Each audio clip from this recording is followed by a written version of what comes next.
Se nós perguntarmos para as pessoas, nós temos o conhecimento geral, aquele conhecimento básico de perguntar, você sabe quem Deus é? E a pessoa vai responder o quê? Sei. Sim. Me explica então quem Deus é. Aí a pessoa vai Aí dizer... trava. Olha, Deus fez o mundo, Deus é o Pai de Jesus, Deus enviou Jesus para o mundo. Criador de todas É o as Criador, coisas.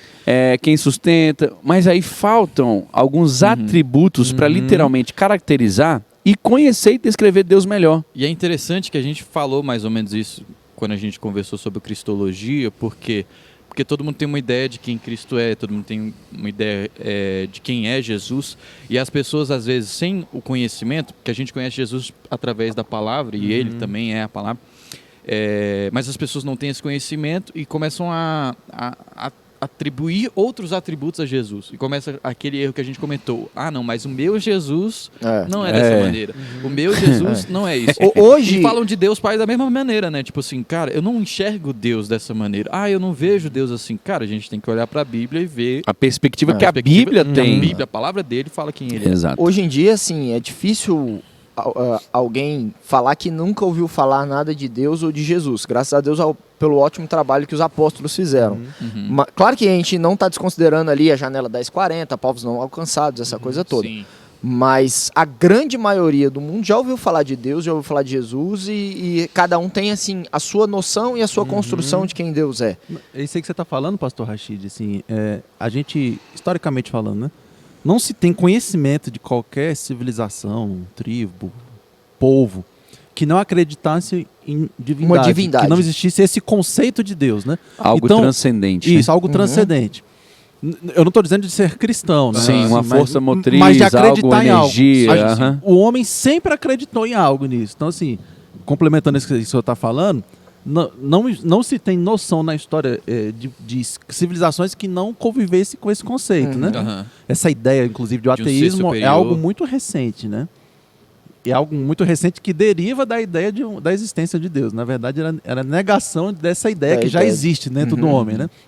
Então, a humanidade convive com isso, a existência de Deus, né?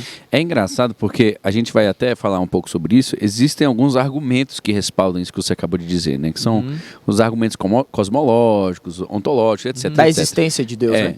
Nós vamos falar sobre isso daqui a pouco, mas é interessante que você saiba que hoje nós vamos discorrer sobre alguns atributos que são revelados pelo Senhor, porque o pastor Rashid disse, e aqui a gente quer reafirmar, que não dá para conhecer mais do que ele revelou. Por quê, irmão? Porque nós entendemos hoje, essa é a nossa crença, a gente parte do ponto do pressuposto que nós somos aqui cristãos, ou seja, nós temos a fé em Deus, nós cremos que ele existe, e por isso a gente se aproxima dele. Tem até um verso que a Bíblia diz, né, que aqueles que se aproximam dele, é necessário que eles creiam que ele existe. Hebreus, né? Hebreus, para que ele possa se tornar galardoador daqueles que creem. E a Bíblia vai dizer, então, que nós que cremos nele, entendemos que ele é o autor, ele é o criador de todas as coisas. Então, não tem como, ele sendo a fonte, nós sabemos mais do que a fonte. Nós só conhecemos ou conheceremos aquilo que a fonte decidir revelar. É aquele exemplo que a gente usou até em outro episódio do xícara e do bule. Exatamente. Nós temos a xícara e nós temos o bule. Tudo que está dentro do bule, tudo que está dentro da xícara cabe dentro do bule. Mas o contrário não é verdadeiro.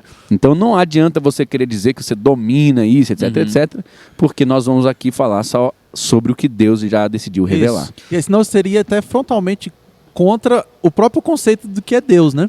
Exato. Porque se você tem o conceito de Deus, que é não tem início, soberano, não tem maior, fim, sabe tudo, vai contra a nossa lógica humana. Então, é até um exercício difícil falar sobre Deus nesse sentido, que a gente tem que ter humildade. De que a gente vai estar falando de um assunto que, pela própria característica do que Deus é, que você tem que saber que você não vai conseguir entender tudo, saber tudo, falar sobre tudo. Eu acho que em essência, nosso conhecimento vai ser totalmente limitado. Né? Limitado pelo aquilo que nós somos. Né? Esse é o pressuposto, né? Não é Deus que é limitado, nós que somos. De teologia, eu acho que essa é a questão da humildade. Né? Ninguém é detentor de todo o conhecimento, de saber todas as coisas, ainda mais falando da pessoa de Deus, né?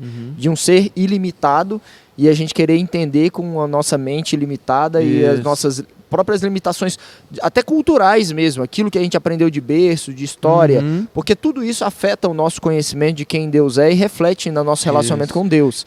Então não dá para eu limitar o conhecimento do Renner, limitar o meu conhecimento do pastor Ricardo. Por isso nós precisamos de uma dose de humildade para discutir teologia. Né? Para saber que a gente está construindo um conhecimento de algo que é ilimitado e que a gente nunca vai chegar ao pleno conhecimento de quem ele é. Dentro da nossa limitação, o que a gente consegue entender de Deus? É isso. E a gente tem que também deixar claro aqui, antes de começar, que isso é suficiente. Como assim, pastor? Se Deus decidiu, na sua sabedoria, revelar isso, é porque isso seria suficiente para o homem conhecer agora. Ah, então não. Se Deus revelou só isso, está faltando alguma coisa, esse conteúdo não é completo, isso não é bom o suficiente, está faltando. Não, irmão, não está faltando, não está nada. Deus olhou e falou, é isso que vocês precisam conhecer agora. Então, isso nós estamos fazendo. É isso que vocês precisam conhecer agora, até que eu me revele completamente. Exato. Vai chegar o dia... Nós conhecemos em parte, é o que o apóstolo Paulo fala, né? Isso. Aí vai chegar o dia que eu conhecerei como eu também sou conhecido. Uau, aí é na glória. Aí é na glória. Meu Deus, é inimaginável, né? Inimaginável. Isso aí que você está falando, aí você fala, mas tem respaldo bíblico para esse tipo de coisa? Diversos. Jesus disse, não compete a vocês saber tempos e eras. Eu é que sei que pensamento tenho a vosso respeito. Apocalipse, chega um determinado momento, Deus vai falando, você vai, tudo que você vê, tudo que você ouvir... Não, tá bom. Não, tá bom. Não. Tudo que você vê, tudo que você ouvir, tudo que eu te falar, você vai escrevendo. Aí tem um momento que vem a voz que sai do trovão, aí Deus fala, isso aí você não escreve. Ou seja, nem tudo que João viu está escrito. Então, assim, isso é bíblico. Existem coisas, mistérios e segredos que o Senhor guardou para ele, que a gente vai entender só lá na frente. E as coisas, aí a Bíblia diz que as coisas ocultas pertencem a Deus. Então, tem coisas que não serão reveladas por ele e foram reveladas paulatinamente. Justamente. E algumas serão reveladas no céu apenas. No céu, verdade. Seria muita prepotência nossa se a gente vê da maneira como Deus se revelou ao homem, foi uma maneira gradual, progressiva. E progressiva, pensar que na nossa era já se revelou totalmente. Tudo. Exauriu. Não, e aí... Exauriu aquilo que não pode ser exaurido. Mas eu vou perguntar para vocês. Então, assim, alguém pode dizer que Deus não se revelou o suficiente para que ele pudesse ser conhecido? Também vou não. clarificar minha pergunta. Romanos capítulo 2 vai dizer que nós somos quase que indesculpáveis. Quase não, nós somos indesculpáveis, porque a criação testemunha da sua glória. E... Aí eu já respondi a pergunta. Obrigado. Eu tava pensando nesse verso aí, mas... Eu respondi a pergunta. Mas é isso, não tem como você questionar alguma coisa, você vai ter que dar como resposta de início de tudo. Alguma coisa vai ter que ser a fonte de todas as coisas.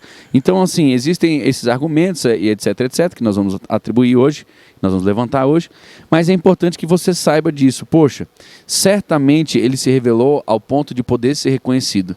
Ele mostrou o suficiente para ser identificado. Ele mostrou o suficiente para ser, olha, esse sou eu, Deus.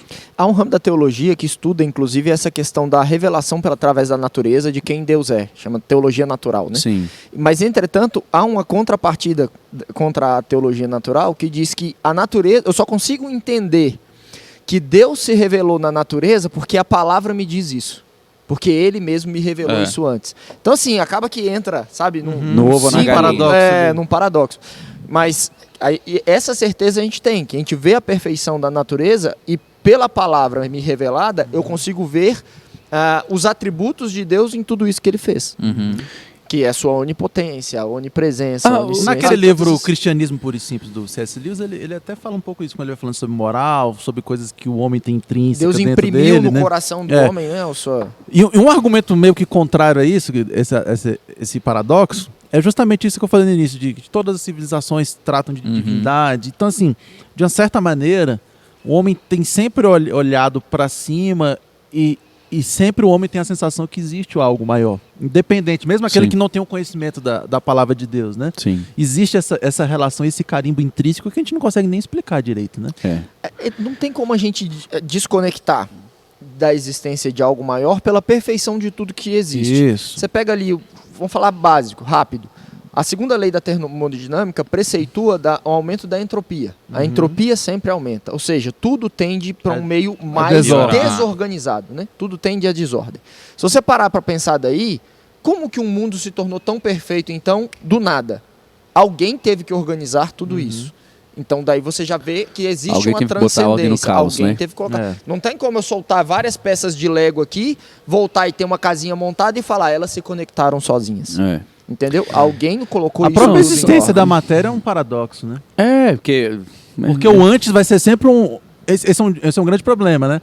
Aí os caras falam, o antes não existe.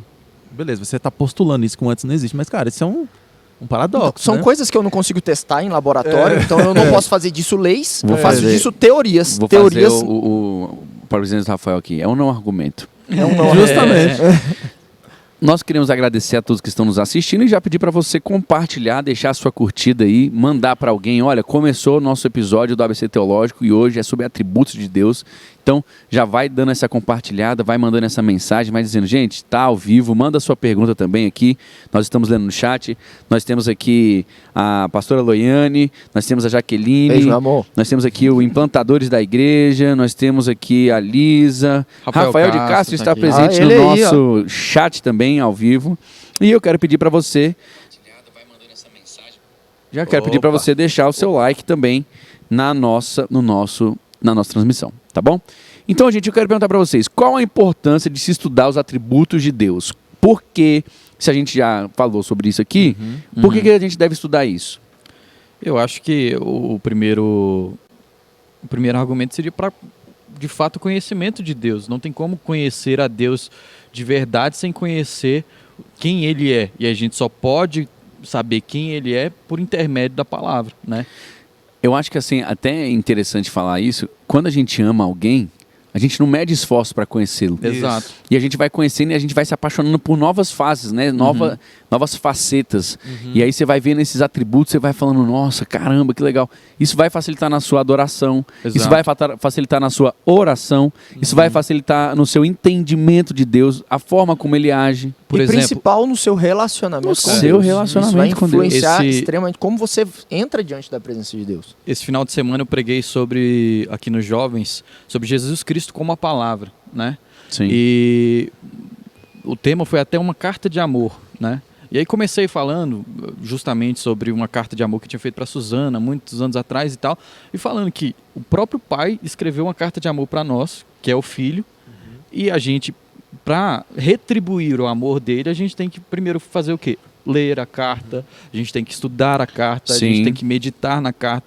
Então, hoje eu vejo uma geração que, infelizmente, a gente canta muito, a gente fala muito, a gente às vezes fala muito da boca para fora e fala assim, cara, Jesus é top, Jesus é maravilhoso, Jesus é tudo. Eu amo Jesus, eu quero conhecer Jesus, eu quero conhecer Jesus, eu quero conhecer... Quer conhecer Jesus mesmo? Então vai ler a palavra. E foi até interessante que eu fiz um censo aqui, uma enquete com o pessoal, e estava ali 60-40. As pessoas que leram a Bíblia eram 40% apenas. Eu vou te falar. A maioria não tinha lido. A maioria não tinha lido. E a pastora lá, sem saber disso, também fez no domingo 2 vezes aqui para a igreja, né, e foi no bem geral, mais baixa. E foi mais baixa a estatística. Ou seja, as pessoas estão falando, eu quero conhecer Jesus, mas não tem conhecido através da palavra. Cara, como conhecer Jesus se não for loucura, através da palavra, entendeu? E você só conhece a Deus, como Ele mesmo se revelou através da palavra. E eu até me lembro de uma ilustração da questão da herança, né? Cara, a palavra de Deus é como um testamento que você tem em suas mãos. Se você não conhece esse testamento, você não tem acesso à herança. Sacou? Então, assim, a pessoa que não conhece o básico, que é o que está ali, palavra, que é o Deus revelado, ele não se apaixona por conhecer a Deus em sua própria palavra, como que ele pode falar que ele ama a Deus?